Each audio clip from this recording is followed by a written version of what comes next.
She was not supposed to survive that night.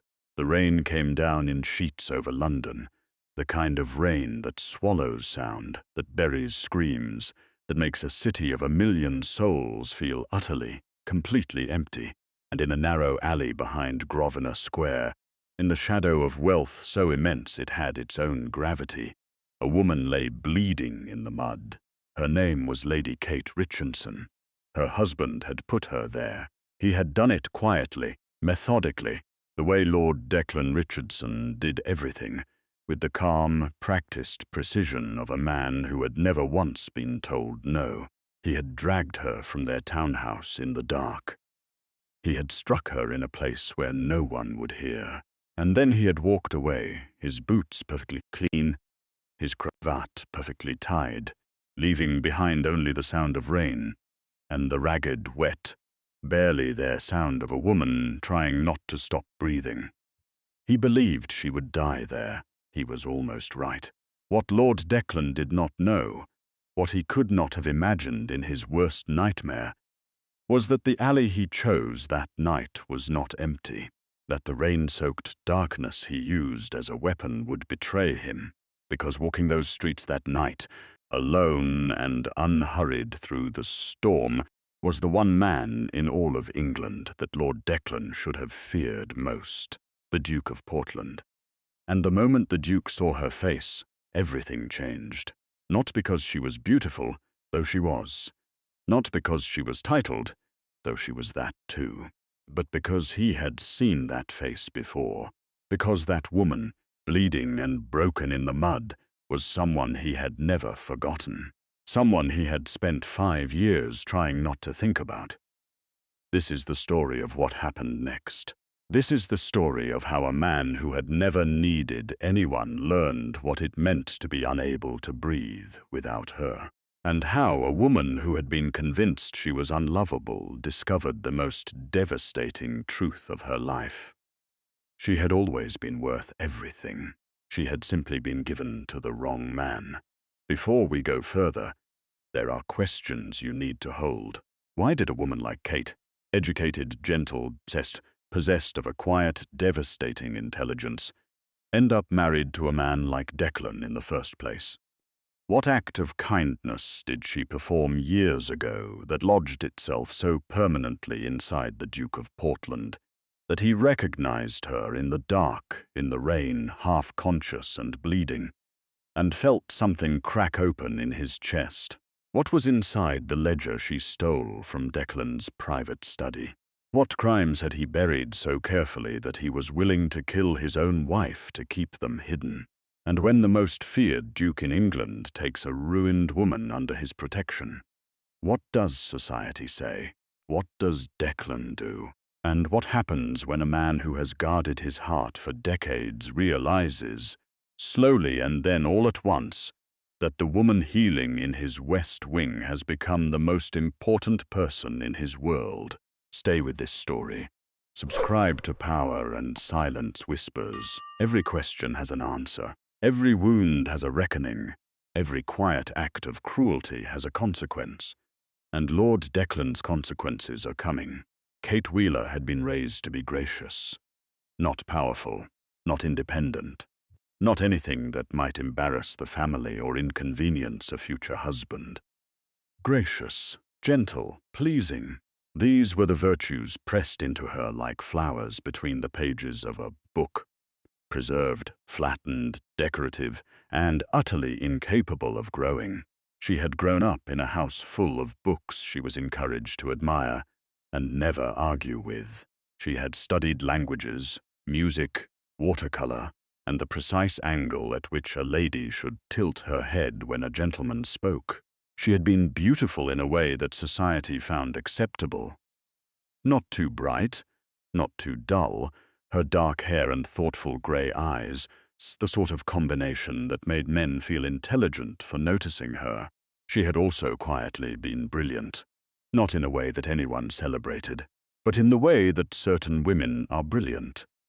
In the spaces between conversations, in the observations she kept entirely to herself, in the way she could walk into a room and understand immediately who held the real power and who was pretending.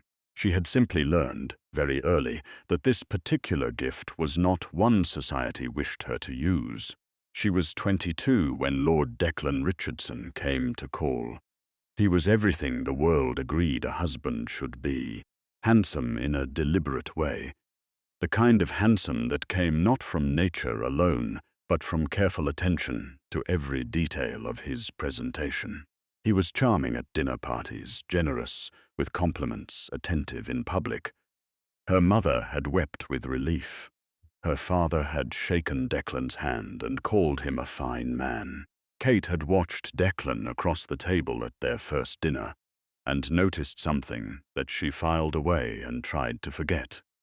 That when a servant spilled wine near his sleeve, something crossed his face so quickly that no one else caught it. Something cold. Something that had nothing to do with the warm laugh he produced immediately after. She told herself she had imagined it. She was wrong. The marriage had been pleasant for exactly 4 months. That was how long it took for Declan to decide that the performance was no longer necessary. That was how long it took for the charm to fall away like a stage curtain at the end of a play, revealing not the warm, witty man she had been shown, but something entirely different, something that had been waiting, patient and cold, behind every smile he had ever given her. He did not strike her. Not at first. That was what made it so difficult to name. What he did was quieter, more surgical. He would notice, in public, the small errors she made, a misplaced word, a compliment offered too warmly, a laugh that lasted a moment too long, and say nothing then. Wait until they were home, until they were alone, and then he would sit across from her in the drawing room, perfectly composed, and dismantle her. "You embarrassed me tonight, Kate. I wonder sometimes if you understand how fortunate you are that I chose you." Or, "Other men look at their wives and see someone worth admiring. I look at mine and see a woman who is trying very hard and still falling short." Or, the one that found its way deepest, the one she heard long after he had left the room and blown out the candle and gone to sleep with the serene expression of a man with a clear conscience. "You are not easy to love, Kate. I want you to understand that. Not everyone would have your patience." And she, because she had been raised to be gracious, because she had been taught that a wife's happiness was a private thing to be managed and never displayed, because she genuinely did not have a name yet for what was being done to her, began to believe him.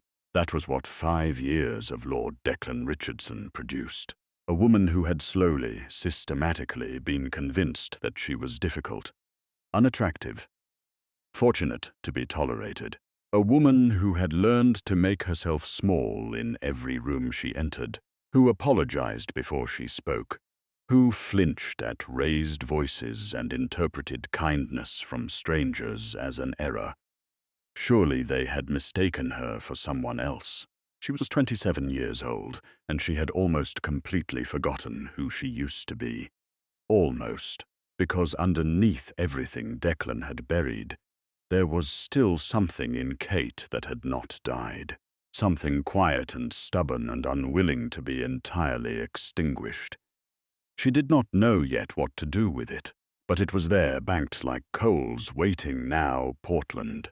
Elliot Cole, Duke of Portland, was not a man who required introduction in any room he entered. The room simply knew. He had inherited the dukedom at 19, when his father died of a fever that took him in 3 days.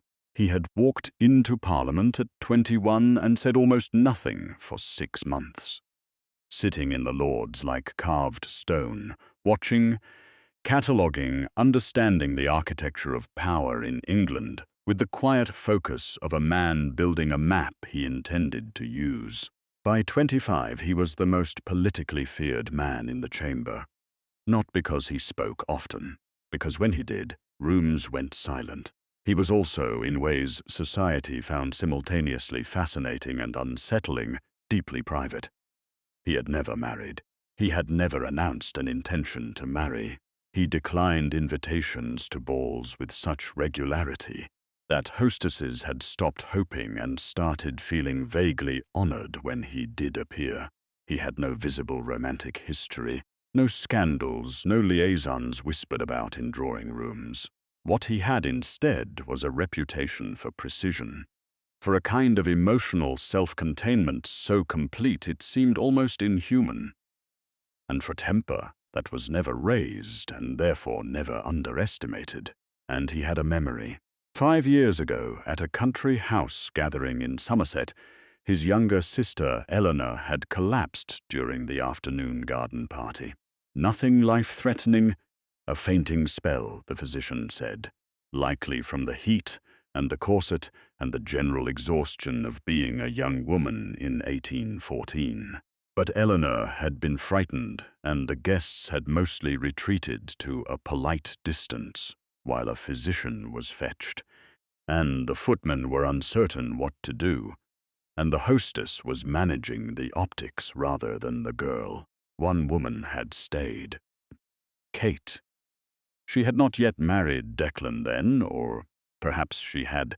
Perhaps it was the early months when he still allowed her out, had sat down on the grass beside Eleanor without any concern for her gown and taken the girl's hand and spoken to her quietly and steadily until the color came back to her face, not with the performative concern of a woman being watched. With genuine, attentive, private kindness, she had asked Eleanor about herself. She had listened to the answers. She had stayed, hand in hand with a stranger's frightened sister, until the physician arrived. Portland had watched from 20 feet away and said nothing. He had thought about it for 5 years. It began with a locked drawer. Kate had known for some time that something was wrong with Declan's finances. She was not supposed to know this.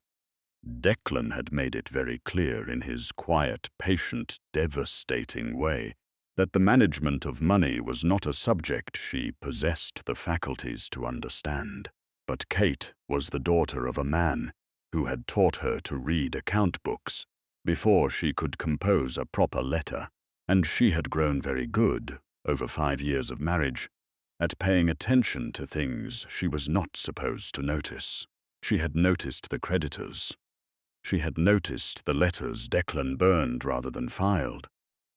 She had noticed the way certain names belonging to men not found in any club or ballroom she had ever visited, appeared in the house in the evenings and departed before the servants rose. She had noticed, most crucially, the particular panic that lived behind Declan's eyes in the weeks before her 27th birthday, the way he looked at her sometimes as if performing a calculation, as if measuring the weight of something and deciding how it might be most efficiently moved. The night she found the ledger, he was at his club. She had not planned it. She had not planned anything truly. She was too far gone in learned helplessness for grand plans. But she had gone to his study to return a book she had borrowed without asking him, because she always asked now, because she had been taught not to presume. And the book had been on his desk, and she had gone to replace it, and the drawer had been unlocked, and the ledger had been right there, half hidden under a stack of correspondence, and her hands had moved before her mind caught up. She read it in 20 minutes, sitting on the floor of his study with the door locked, and her heart performing something that was not quite beating, something closer to a sustained, terrified vibration. The ledger detailed everything. The illegal lending arrangements with men who operated outside the law's sight. The fraudulent investment schemes that had cost 3 different families their estates. The bribes paid to a physician, a specific physician, a man named Dr. Harwick, to produce documentation of a wife's mental deterioration. Documentation that did not yet exist. Documentation that was dated 4 months in the future. Documentation about her. She read her own name in her husband's handwriting. And then she read the phrase that made the room tilt. upon her committal, full transfer of the Wheeler inheritance. He was going to have her declared insane. He was going to take everything she had ever inherited from her father, and then she was going to disappear into some private institution somewhere quiet and far from London, where she would no longer be inconvenient. She sat on that floor for a very long time. Then she folded the ledger carefully, put it inside her dress against her skin, held there by her corset, went upstairs, changed into a dark walking dress, came back downstairs, and walked out the servants' entrance into the night. She had not thought about where she was going. She had thought only, this cannot stay in that house. Declan came home an hour later. He discovered the unlocked drawer almost immediately. He found her 4 streets away. She had not gone far enough, had not gone anywhere with any purpose, had simply walked into the rain because the rain was honest and the house was not. She heard his footsteps before she heard his voice. And she heard his voice before she saw his face. And the voice was not the voice he used in public. It was the voice reserved for private moments, for rooms with closed doors, for a woman who had been told, over and over, that she was fortunate anyone bothered. Give me the ledger, now, and we will pretend this evening never occurred. She did not give him the ledger. She ran. She did not get far. She had not eaten properly in 2 days. She had developed that habit, the quiet starvation of a woman who could not find appetite in a house that felt dangerous. She was in walking shoes, not riding boots. The cobblestones were slick with rain, and Declan was faster and more determined and fueled by a fury she had never seen on his face before. Real fury, the kind that comes when a man realizes his most carefully constructed plan has been noticed. He caught her in the alley. What happened next took less than 3 minutes. Afterward, Declan straightened his coat, retrieved the ledger from where it had fallen, and walked away without looking back. And Kate lay still in the mud and the rain and thought, with the dim, half-conscious clarity of someone whose body is shutting itself carefully down. I should have run further. Then I should have run years ago. Then nothing. The Duke of Portland almost did not come that way. He had been inspecting a property dispute in the district, a tedious matter involving 3 overlapping land claims that had been referred to him as an arbitrator. He had intended to take his carriage home, but something had made him walk instead. He could not have said afterward what that something was. The rain did not bother him. The dark did not bother him, and he had always thought better when he moved. He came around the corner of the alley and stopped. She was lying very still, dark dress, dark hair splayed in the mud, one hand extended, palm up, as if reaching for something she hadn't found. He crossed the distance in 4 steps and crouched beside her and turned her face very carefully toward the light, the thin, dirty yellow of a distant street lamp. And then he went very still, because he knew that face. He had not seen it in 5 years, but he knew it the way you know a piece of music that you heard once perfectly and that has lived in the back of your mind ever since. Not intruding, not demanding, simply present, waiting to be recognized. The woman who had sat on the grass beside his sister. The woman who had stayed. He stood. He removed his coat. He wrapped it around her with a kind of controlled, focused efficiency. The movements of a man who has decided something and is wasting no time in executing it. Then he lifted her from the mud and turned and walked back the way he had come. The man who passed later, the night watchman making his rounds, would report only that he had heard footsteps in the alley near Grosvenor Square. Heavy, unhurried footsteps going away. He would not know whose they were. Lord Declan, reading his reports the following morning, would assume his wife had been found by someone inconsequential. He had never been more wrong in his life. She woke in a room she did not recognize. The ceiling was high. The bed was wider than any she had slept in before, which was saying something, given that she had spent 5 years in one of Declan's townhouses. The curtains were drawn against whatever light existed outside, and the fire in the grate was the kind of fire that had been carefully maintained, fed regularly, not left to go cold. Someone was taking care of the fire. She lay still for a long time, performing a quiet inventory of her body. Her ribs ached with every breath, 2 cracked, she would later learn, though none broken. Her left cheekbone had been struck and had swollen to a degree that made blinking uncomfortable. Her wrists were bruised. There was a long cut along her right forearm that had been cleaned and dressed with a competence that suggested medical training. She did not know where she was. She did not know who had brought her here, but she was inside. She was warm. The sheets smelled of clean linen and something faintly like cedar. Nobody was hurting her. She found this so disorienting that her eyes filled with tears, and she lay completely still and let them run sideways into the pillow without making a sound, because she had become very practiced at not making sounds when she cried. The physician came first, then a housekeeper, a tall, steady-eyed woman named Mrs.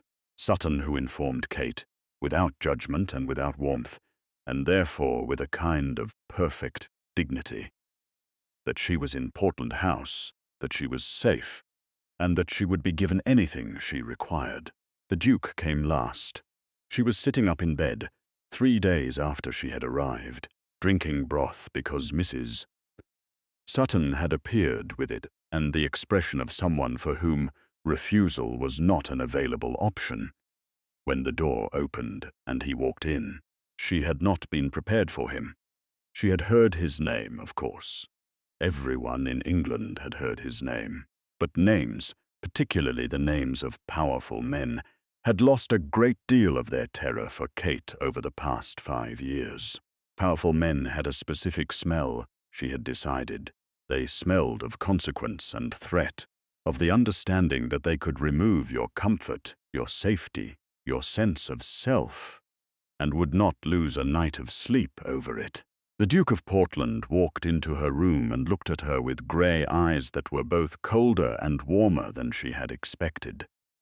Cold in their precision, warm in something underneath, something she did not yet know how to name, and said, "You are awake." Good, I had begun to wonder. She stared at him. Then she said, because she was Kate and something in her had refused entirely to die, "You had begun to wonder, and yet you did not come sooner." A beat of silence. Something crossed his face too quickly for her to read. Then, "I did not think you would want a stranger in the room while you were unconscious. I was, apparently, wrong. I will keep that in mind." She looked at him for a long moment. "Who are you to me, in whatever legal language is required?" "Currently, no one. I found you in an alley. I brought you here. You are a guest, and when I am recovered enough to leave." He paused, and in that pause she became aware of something she had not felt in a very long time. The experience of a man actually considering his answer before he gave it, of not being answered immediately with something designed to manage her. That will be your decision, as all decisions about your movements will be. I want to be clear about that. She was silent for a moment. "You were at the Somerset gathering 5 years ago." Another pause. "Yes, your sister, Eleanor." "Yes." She looked at her hands folded on the blanket. The bruises were fading to yellow at the edges. She was quiet for a long moment. Then she said, "How is she?" And the Duke of Portland, who had not been caught off guard by another human being in longer than he could comfortably recall, felt something shift in his chest. Something small and precise, like a key turning in a lock. "She is well. She married last year. She will want to know you are here. Please don't tell her yet." "Why?" A long pause. Her hands pressed together in her lap. Not in distress, he noted, but in the gesture of someone accustomed to keeping things contained. Because I am not yet certain who I am going to be when I am recovered, and I would rather no one see me until I have decided." He looked at her for what felt to Kate like a very long time. "As you wish," he left. She drank the rest of her broth in the silence he had left behind and thought, "That is the first man in 5 years who has answered me as if what I want might actually matter." She did not know what to do with that. She had forgotten it was possible. In the weeks that followed, a routine established itself with the unhurried inevitability of something that belongs. Kate healed, slowly then faster. She ate, first because Mrs. Sutton supervised it, then because she found, to her own mild astonishment, that she was hungry. She walked the gardens when the weather permitted. She spent long hours in the Duke's library, which was extraordinary. Not in the curated way of a man who wished to appear well-read, but in the organic, somewhat chaotic way of a man who actually read everything and put things back in the approximate location he had taken them from rather than any organized system. She reorganized it. She did not ask permission. She simply began, because the disorder bothered her and because some quiet, stubborn part of her was remembering that she was a woman with opinions and the organizational capacity to act on them. The Duke walked in on the 3rd day of this project and stood in the doorway for a long time, looking at the shelves. You moved the political theory section. You had Hobbes shelved next to a travel memoir from 1743. It was distressing. I always knew where to find it. You always knew where chaos was. That is not the same thing. He stood there looking at the shelves. Then he walked to the political theory section, pulled out a volume, put it back in exactly the place Kate had relocated it. Hobbes is now beside Locke, as he should be. They despised each other, all the more reason for them to argue properly. They are doing neither of us any good separated. He looked at her then, just for a moment, and something in the look was so far removed from what she had learned to expect from men that she felt her breath catch. Not in fear, which was what catching breath had meant for a very long time, but in something else, something she had also forgotten the name of. He left without saying anything further. That evening, she found a note on the library table in a handwriting that was precise and unhurried and somewhat beautiful in its economy. The philosophy of history section is also disordered, if you find yourself with time. She sat with the note for a long time, then she smiled. It was the first smile in months that reached her eyes without having to travel through performance first. Meanwhile, across London, Lord Declan was discovering that his wife had not, in fact, obligingly disappeared. He had made discreet inquiries. He had dispatched his man of business. He had sent a letter to the magistrate, suggesting that his fragile, confused wife had wandered from the house during a difficult episode and might require assistance being returned home. He had done this with his customary smoothness. The smoothness of a man who had gotten away with things for a long time, and therefore did not believe that stopping was a realistic possibility. The inquiries came back with nothing. The man of business came back with nothing. And the magistrate, who happened to owe a professional courtesy to a certain duke, sent back a reply so carefully worded that Declan was left with the distinct and deeply uncomfortable impression that someone was aware of his letter, someone whose awareness was not something Declan wanted. He sat in his study for a long time that evening. He poured a drink. He thought about the Duke of Portland, and for the first time in his adult life, Lord Declan Richardson felt the specific, cold, nauseating sensation of being outranked. The Duke of Portland had not intended to fall in love. This was, in retrospect, obvious. A man who never intends to fall in love is precisely the kind of man who does, completely and without adequate preparation, usually at the worst possible moment. For Portland, the worst possible moment lasted approximately 6 weeks. It began with the library. It progressed through breakfast. She had started joining him in the morning room, initially because Mrs.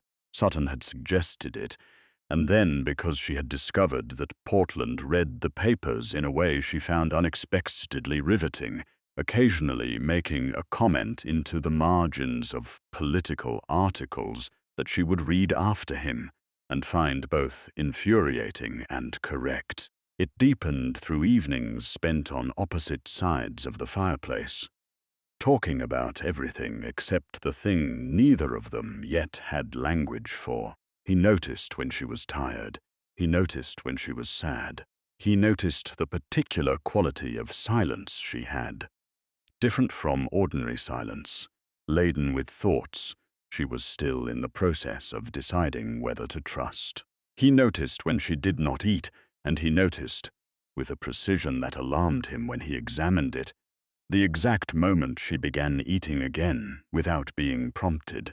He noticed that she laughed very rarely, and that when she did, it was always at something genuinely absurd. Not the polite, calibrated laughter of a woman performing amusement, but the real kind, surprised out of her, quickly covered as if she had forgotten for a moment to be careful. He began trying to make her laugh. He was not naturally amusing. He was aware of this. His humor ran to the dry, the precise, the deadpan observation that took a moment to land. But Kate, he discovered, had exactly the same comedic sensibility. She appreciated the delayed reveal, the understated devastation, the raised eyebrow that did more work than 3 sentences of explanation. She appreciated being seen. This was the thing ultimately that undid him. Because the Duke of Portland had spent his entire adult life as a man who was known without being understood, who was feared without being seen, who was respected by everyone and truly known by no one. And here was this woman who had been slowly erased by a man who wanted her invisible, rebuilding herself in his library, in his morning room, in his garden where she walked every afternoon.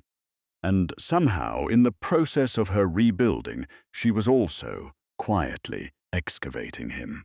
She asked questions no one else asked, not prying questions, not the strategic questions of someone gathering information.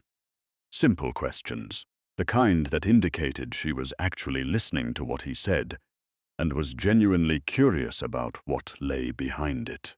You said your father died when you were 19. Did you have time to become what he intended, or did you have to become something else entirely? He had stood at the library window with that question sitting in the air between them for so long that she had apologized for asking. He had turned then and said, "Don't apologize. I'm thinking about the honest answer." And she had looked at him with those gray eyes and said, "Take whatever time you need. I am not going anywhere." He understood in that moment that she had given him something extraordinary and did not know it. Because Kate had said that, "I am not going anywhere," and had meant it as simple reassurance, a small comfort offered without cost. But for the Duke of Portland, a man who had watched everything he needed disappear with great efficiency.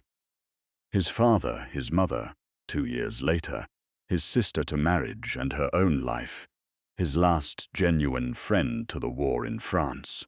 The words landed somewhere deep and did not leave. She was not going anywhere.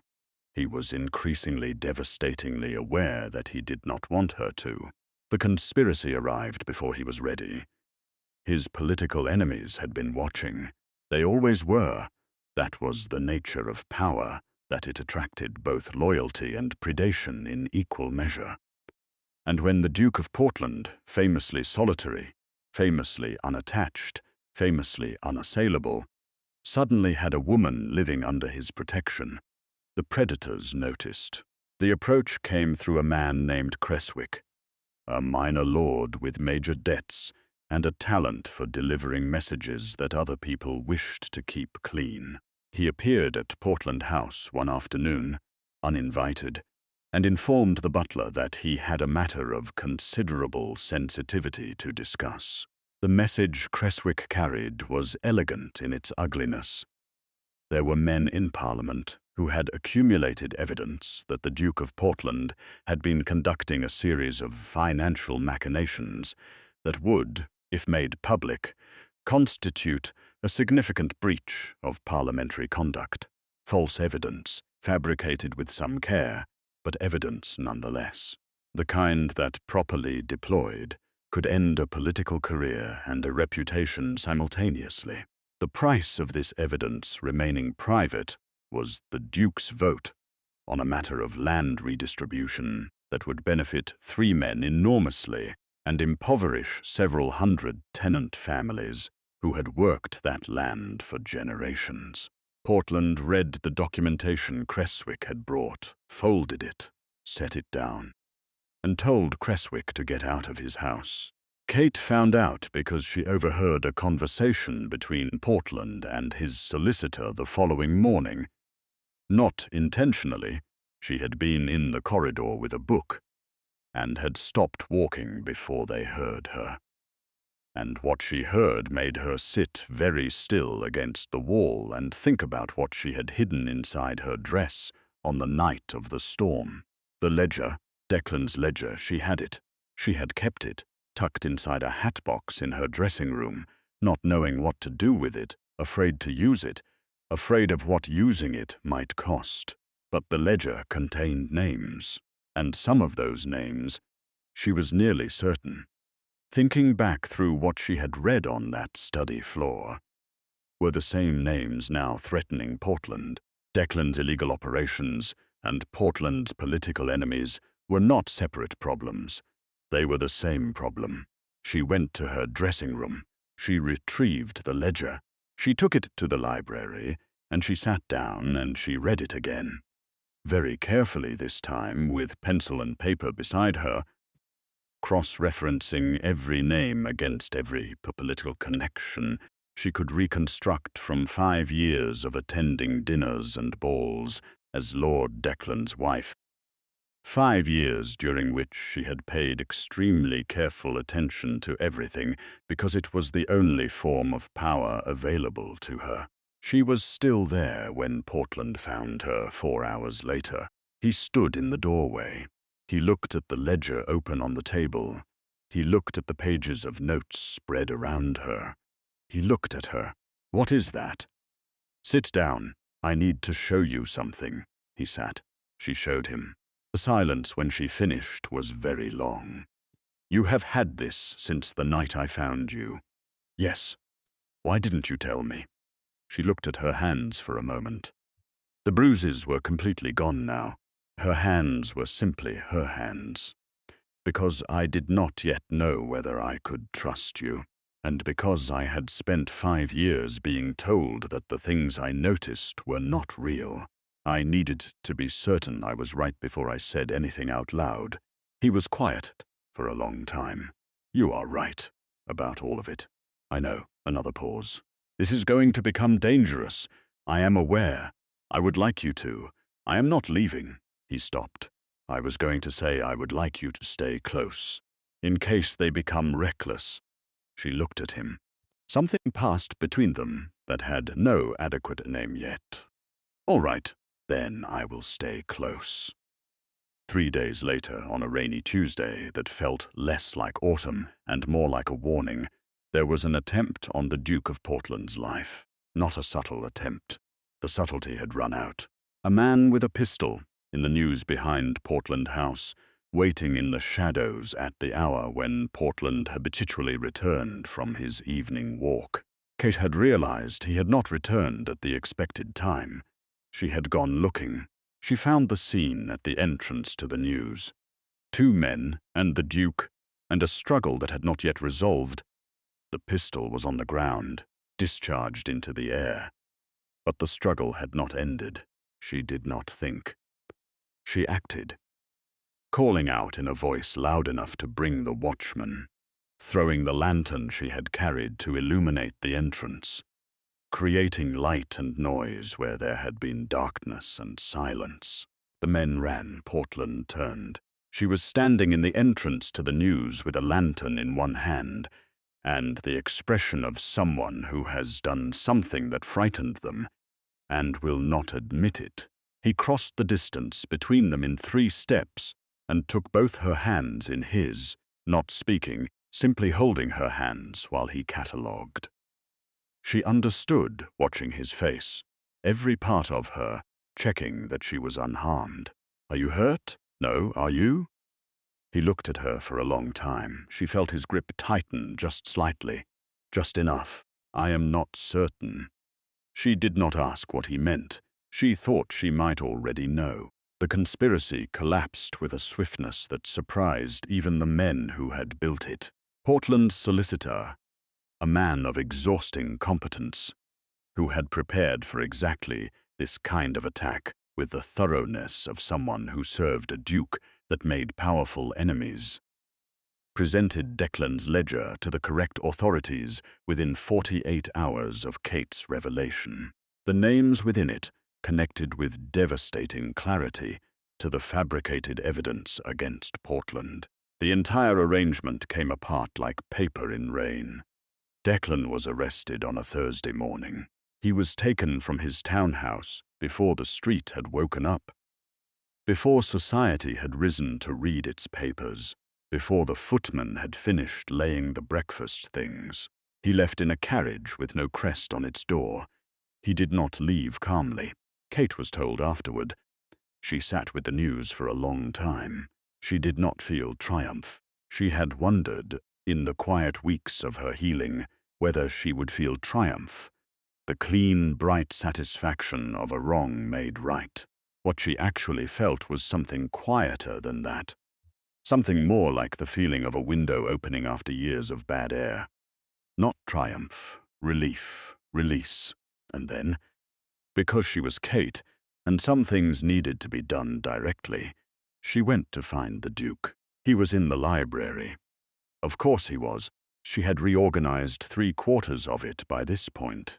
He was standing at the window she had come to think of as his window, holding a letter she did not ask about, looking out at the garden where the first signs of spring were asserting themselves against the dying grey of the London winter. "It is done, yes, which means I have no further reason to impose on your hospitality." He turned. The look on his face was something she had never seen there before. He was very controlled, always. She had come to understand that this was not coldness but architecture, the deliberate construction of a man who had learned that feeling freely was dangerous. But underneath the control right now, she could see something that looked very much like the specific fear of a person about to lose something irreplaceable. "No," she waited. "No, that is, you are not imposing. You have never imposed. I want." He stopped, started again. This was so unlike him that she almost smiled. "Stay," very quietly. "You will need to say more than that, I know." He set the letter down. He turned fully toward her. And the Duke of Portland, who had learned at 19 to carry everything alone and had been doing it successfully for 15 years, said, "You asked me once whether I became what my father intended, or something else entirely. I told you I was still thinking about the honest answer. I have the answer now." She was very still. "My father intended me to be powerful, untouchable. A man who required nothing from anyone. I achieved that, was very good at it. I was also, I now understand, extraordinarily alone, and then you reorganized my library." She made a sound that might have been a laugh. "And you put Hobbes next to Locke, where they could argue properly. And you asked me questions no one had asked. And you sat in my morning room and read my papers and wrote arguments in the margins that were sometimes wrong and always interesting. And I found myself, for the first time in my adult life, not wanting a room to empty. I wanted it to have you in it." She pressed her lips together. Her eyes were very bright. "Portland, I am aware of your marriage. I am aware of the process required to dissolve it, and that it will take time. I am asking nothing that requires rushing. I am asking only for you to know that I see you, that I have seen you since Somerset, that everything you were told by him about yourself is a lie constructed by a man who was afraid of you. And I need you to hear that from someone who is not afraid of you at all. I need you to hear it from someone who finds you the most remarkable person in every room you enter, and who intends, if you will allow it, to spend a considerable amount of time ensuring that you remember that. The silence afterward was not empty. It was the silence of something beginning. She crossed the room. She stopped in front of him. She looked up at him. He was very tall and she was not, and she had stopped being made to feel small by this, had stopped feeling made small by most things, though she was still in the process of the full remembering. She said, "Hobbes and Locke are arguing quite productively. I have heard them at it every time I pass." And the Duke of Portland, who had not smiled freely since he was approximately 14 years old, smiled. She took his hand. He held hers, and that was all that needed to happen for the moment. That was enough. 6 weeks later, at the grandest royal ball of the season, the kind of event that London used to display its hierarchies where alliances were cemented and futures decided, the Crown made its expected overture.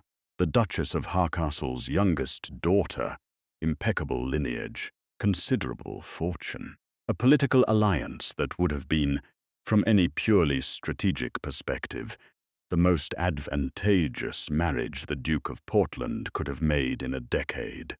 Society waited.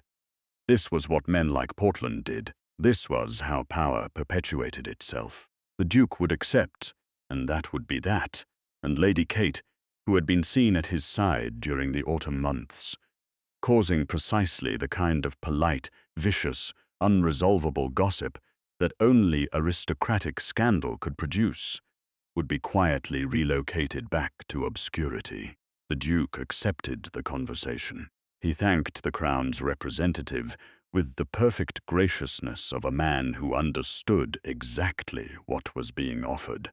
He said he would consider it. And then he crossed the ballroom. The room watched. The room always watched him. But tonight there was a quality of attention that went beyond the usual. Something collective and breathless. The awareness that something was happening. Something that would be discussed in every drawing room in England tomorrow morning. He reached the far side of the room, where Kate stood with Eleanor. His sister, who had arrived that morning and had spent approximately 4 minutes meeting Kate before declaring, with the absolute certainty of someone who is always right about people, that she was perfect and that her brother was a fool if he let her leave. Kate saw him coming. She saw the entire room watching him come. She understood what it meant. He stopped before her. He offered his hand. "There is apparently some question about my intentions. I thought I should resolve it publicly since it seems to concern a great many people who are not me." She looked at his hand. Then she looked at his face, and she saw there, under the composure, under the reputation, under the 15 years of deliberate untouchability, the man who had walked into a rainy alley and found her, the man who had sat with her in a library and asked for her honest answer and waited for it, the man who had been afraid not for himself but for her. She took his hand. The room, all of England's finest, most powerful, most ruthlessly observant collection of aristocratic society, drew a single collective breath. The Duke of Portland raised her hand and pressed it briefly to his lips. Lady Kate. He led her onto the floor. The music began, and the Duke of Portland, who had declined every political alliance and every advantageous match for 15 years, danced with a woman the world had been told was broken. Let them look. Let them understand what he was saying without saying it. Let it be perfectly, publicly, permanently clear. She was his choice, not his charity, not his duty. not his performance for the benefit of the watching room, his choice. And no title, no fortune, no political alliance in England was worth more to him than the woman currently looking up at him from the middle of a ballroom with grey eyes that had finally stopped apologizing for looking. The marriage took place the following spring. It was a small ceremony by ducal standards, because Kate had asked for small, and Portland had understood immediately that what she meant was, "I want this to be real, not a performance, and real things don't require an audience." Eleanor cried. Mrs. Sutton did not cry, but looked as if she was exercising significant restraint. The solicitor watched with the expression of a man who had been waiting for this development for some months and was gratified to see it resolved. Kate wore a gown the color of winter light. Not white, not quite silver, something between. She had chosen it herself, from a modiste who had looked at her and asked what she wanted, rather than telling her what she should want. And she had found the question so unexpectedly moving that she had to stand very still for a moment before she could answer. She stood at the altar beside the Duke of Portland and said her vows, not Declan's vows, which she had also said, and which had meant nothing and cost everything, but her own, clearly, without flinching. Without the apologetic softening she had trained into her voice over 5 years of being told that her natural register was too direct. He said his. And when it was done, when the vows were sealed, and the ring was on her finger, and the small room smelled of candles and flowers, and the faint cedar note she had come to associate entirely with him, he looked at her with the grey eyes that were both colder and warmer than she had expected, and he said, very quietly so that only she could hear, "You were never difficult to love." She had known that now for some time. She had been in the process of remembering it for months, finding it in the library, in the morning room, in the garden, in every conversation that had treated her intelligence as a gift rather than an inconvenience. But hearing it said in his voice on that morning, she felt it land somewhere she had not known was still waiting for it. Somewhere that had been waiting, patient and stubborn, and refusing to entirely go cold through 5 years of being told otherwise. She looked at him. "No, I wasn't." She had simply been waiting for the right man to have the intelligence to see her. Every woman who has ever been told she was too much, too quiet, too difficult, too damaged to deserve something real. Every woman who spent so long being made small that she forgot the shape of her own largeness. Every woman who has ever stood in a room full of people and felt entirely alone. This story is for you, not because it promises that a duke is coming, not because it says that love is always the reward for suffering, but because it says this: the things Declan told Kate about herself were not true, and the fact that she believed them, for a time, does not make her foolish, it makes her human, because we all, in our most vulnerable places, become susceptible to the voice that tells us we are less than we are, the voice that says, be grateful, be small, stop expecting, the voice that says you are difficult to love. Kate survived that voice. She survived the man who weaponized it. She survived a night in the rain that was supposed to end her. And on the other side of that survival, she found not just safety. She found someone who looked at her the way she deserved to be looked at from the very beginning. She found a man who had been paying attention to her kindness for 5 years before he found her in the dark, who reorganized his entire interior architecture around the fact of her presence, who stood in the center of England's most powerful room and chose her, not despite her history, not in spite of what she had been through, because of who she was, in her fullness, in her intelligence, in her quiet, stubborn refusal to stop being. She had always been worth everything. She simply needed to be found by someone who could see it. And that, perhaps, is the truest thing this story contains.